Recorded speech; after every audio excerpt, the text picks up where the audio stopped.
Question 1 में है find करें value first part 64 to the power 1/2, second part 32 to the power 1/5 and third part is 125 to the power 1/3। इन ये जो numbers हमें दिए गए हैं एक्सपोनेंशियल फॉर्म में, इनकी वैल्यू हमें फाइंड करना है, यानी इनको इवेल्युएट करना है सिंपलेस्ट फॉर्म में, हमें इनका आंसर लेकर आना है। ठीक है, तो आइए सबसे पहले फर्स्ट पार्ट को अपना सॉल्व करते हैं। फर्स्ट पार्ट में दिया हुआ है 64 टू द पावर 1/2। तो यहाँ पे पावर 1 के अपॉन में कितनी दी हुई है 2, 1 के अपॉन 2 यानी 64 टू द पावर 1/2। तो 64 को आप इस तरह से फैक्टराइज करें कि इसको स्क्वायर आए नंबर पे। तो 64 जो है 64 होता है 8 into 8, 8 into 8 that is 8 square, 8 8 the 64। तो 64 को आप लिख सकते हो 8 square to the whole power 1/2 as it is. और आपको फार्मूला बताया था कि a to the power m to the power n is equal to होता है a to the power mn। यानी किसी नंबर के ऊपर पावर के ऊपर पावर शो की गई हो तो उन पावर्स को आपस में मल्टीप्लाई कर सकते हैं। यहाँ पे 8 स्क्वायर के ऊपर पावर 1/2 दी गई है तो आप इन पावर्स को आपस में मल्टीप्लाई कर सकते हैं। ठीक है, तो ये 2 से 2 कैंसिल कर देंगे, यहाँ 1 बचेगा, 8 पे आ जाएगा और 8 टू द पावर 1 कितना होता है 8। किसी नंबर के ऊपर अगर 1 पावर है तो आंसर में वही नंबर आ जाता है। ठीक है, तो दिए गए एक्सपोनेंट फॉर्म का जो आंसर होगा वो होगा 8। ठीक है, अब आइए second part. Second part 32 to the power 1/5। तो 32 को इस तरह से फैक्टराइज करिए कि जो नंबर आए उसके ऊपर पावर 5 दिखना चाहिए, क्योंकि अपॉन में 5 चल रहा है। तो 32 को अगर आप फैक्टराइज करेंगे तो 32 होता है 2 इंटू 2 4, 4 2 ज़ा 8, 8 2 ज़ा 16, 16 2 ज़ा 32, 2 into 2 into 2 into 2 that is 2, मतलब 1 2 3 4 5 टाइम्स है तो 2 के ऊपर कितनी पावर लग जाएगी 5। तो 32 इज इक्वल टू होता है 2 टू द पावर 5। ठीक है, तो 32 को आप लिख सकते हो 2 to the power 5 to the whole power 1/5। अब इसी फार्मूले का यूज़ कर लीजिए, a to the power m to the power n is equal to a to the power mn।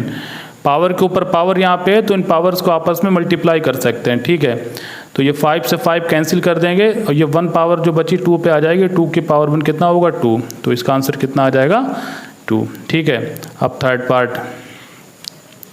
Third part में है 125 टू द होल पावर 1/3। अब 125 के फैक्टर करें तो आपको मिलेंगे 5 इंटू 5 इंटू 5, 5 5 ज़ा 25, 25 5 ज़ा 125 और इसको आप लिख सकते हो 5 टू द पावर 3। ठीक है, तो 125 को लिख लीजिए 5 टू द पावर 3 और whole power 1/3 as it is. अब पावर के ऊपर पावर है तो इन पावर को आपस में मल्टीप्लाई कर दें, तो 3 से 3 कैंसिल हो जाएगा, ये 1 पावर 5 पे आएगी और 5 टू द पावर 1 कितना होगा 5। ठीक है, तो दिए गए एक्सपोनेंट फॉर्म का आंसर कितना होगा 5। ठीक है, अब आइए क्वेश्चन नंबर 2 पे। क्वेश्चन नंबर 2 में है फाइंड करें value first part 9 to the power 3/2, second part 32 to the power 2/5, third part 16 to the power 3/4 and fourth part is 125 to the power -1/3, 125 to the power -1/3। ठीक, तो आइए एक एक करके सॉल्व करते हैं। जैसे फर्स्ट पार्ट ले लिया, 9 टू द पावर 3/2 सॉल्व करना है। ठीक है, इसकी वैल्यू फाइंड करना है। अब 9 के फैक्टर क्या होते हैं 3 इंटू 3 यानी 3 स्क्वायर, 3 स्क्वायर 9 होता है। होल पावर कितनी चल रही है 3/2। पावर के ऊपर पावर की यहाँ पे कंडीशन है तो इन पावर को आपस में क्या कर सकते हो आप मल्टीप्लाई, तो 2 से 2 कैंसिल हो जाएगा और ये 3 बचा, ये 3 पे आ जाएगा पावर बन के, तो 3 टू द पावर 3 और 3 टू द पावर 3 कितना होता है 3 इंटू 3 इंटू 3 दैट इज 27। तो इसका आंसर कितना आएगा 27 आएगा। ठीक है, अब सेकेंड पार्ट पे आइए। सेकेंड पार्ट में दिया हुआ है 32 टू द पावर 2/5। 32 के फैक्टर भी आपने किए, कितने मिले थे 2 टू द पावर 5, तो यहाँ पे यूज़ कर लीजिए 32 की जगह पे 2 टू द पावर 5 और होल पावर कितनी है 2/5। पावर के ऊपर पावर है तो इन पावर्स को आपस में क्या कर दोगे आप मल्टीप्लाई कर दोगे, ये फार्मूला मैंने बताया। A to the power m to the power n is equal to a to the power m N.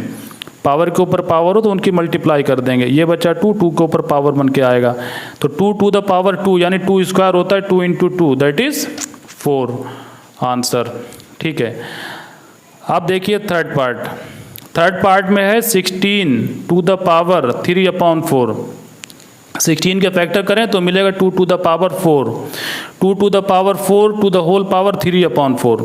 ठीक है, पावर के ऊपर पावर की कंडीशन है तो पावर को आपस में क्या करोगे, मल्टीप्लाई कर दोगे। ठीक है, तो 4 से 4 कैंसिल हो जाएगा, 3 2 के ऊपर पावर आ जाएगा, 2 to the power 3, 2 to the power 3 कितना होता है 2 इंटू 2 इंटू 2 यानी 2 2 ज़ा 4, 4 2 ज़ा 8। तो दी गई एक्सपोनेंशियल फॉर्म का आंसर क्या आएगा, 8 आएगा। ठीक है, अब आइए 14 पे, 4 पे।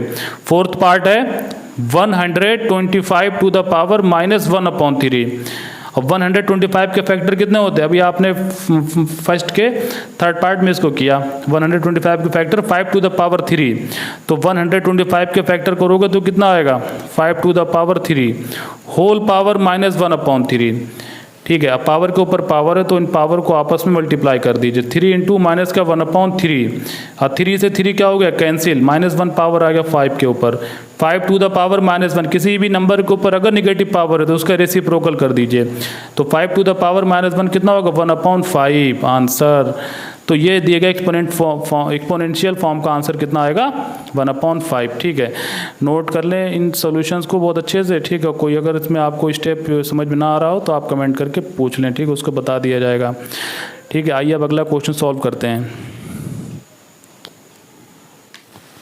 क्वेश्चन नंबर 3, सिंप्लीफाई करें। First part 2 to the power 2/3 into 2 to the power 1/5। Second part is 1/3 to the power 3 whole power 7। Third part 11 to the power 1/2 divided by 11 to the power 1/4। And fourth part is 7 to the power 1/2 into 8 to the power 1/2।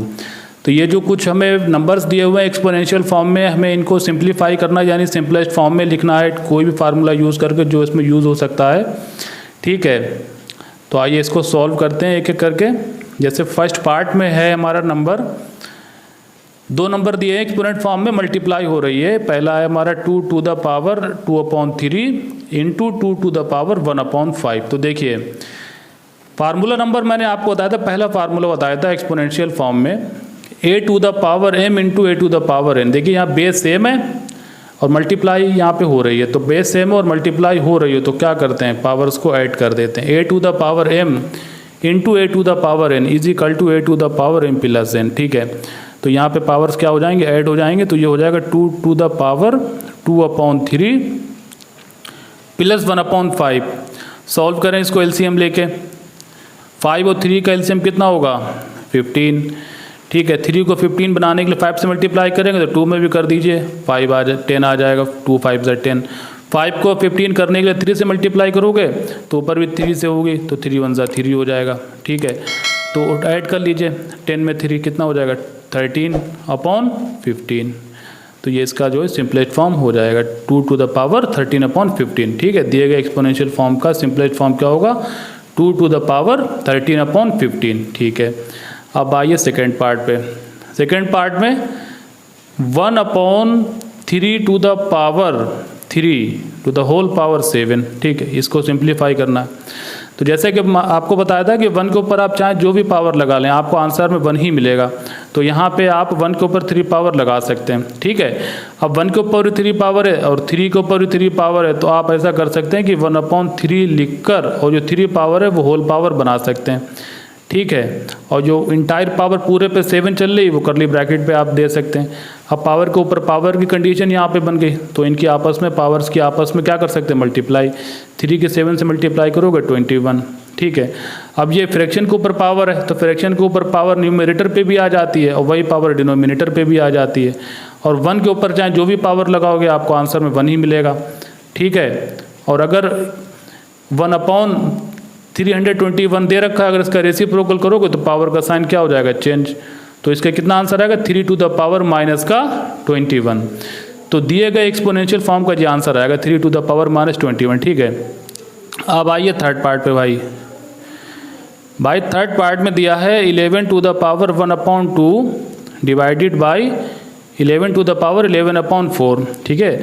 तो बच्चों देखिए, आपको formula बताया था कि अगर divide हो रहा हो बेस सेम हो, ठीक है, जैसे a to the power m divided by a to the power m, तो उसमें क्या करते हैं काम, पावर्स को सब्ट्रैक्ट कर देते हैं, ठीक है। ये फार्मूला बताया था कि डिवीज़न में अगर बेस सेम होता है तो पावर को सब्ट्रैक्ट कर दीजिए उनको सॉल्व करने के लिए, ठीक है। तो यहाँ पे डिवीज़न हो रहा है और बेस सेम है 11 तो क्या करोगे आप, पावर को सब्ट्रैक्ट कर दोगे, ठीक है।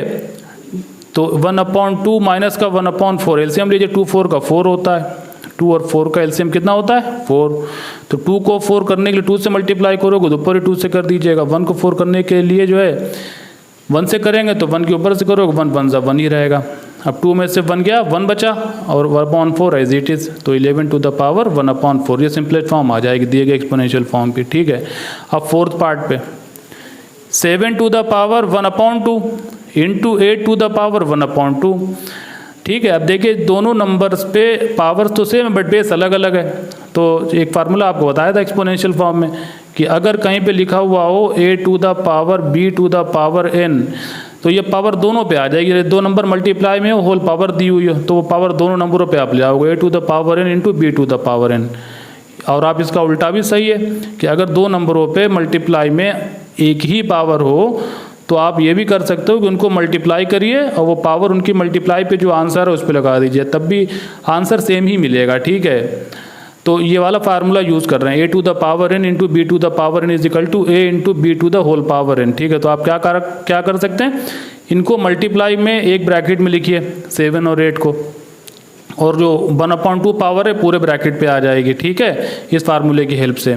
तो 7 8 से कितना होता है 56, 1/2 पावर इस पे आप ले आइए, ठीक है। तो ये इसकी सिंपलेस्ट फॉर्म हो जाएगी, ठीक है, दिए गए एक्सपोनेंशियल फॉर्म की, ठीक है।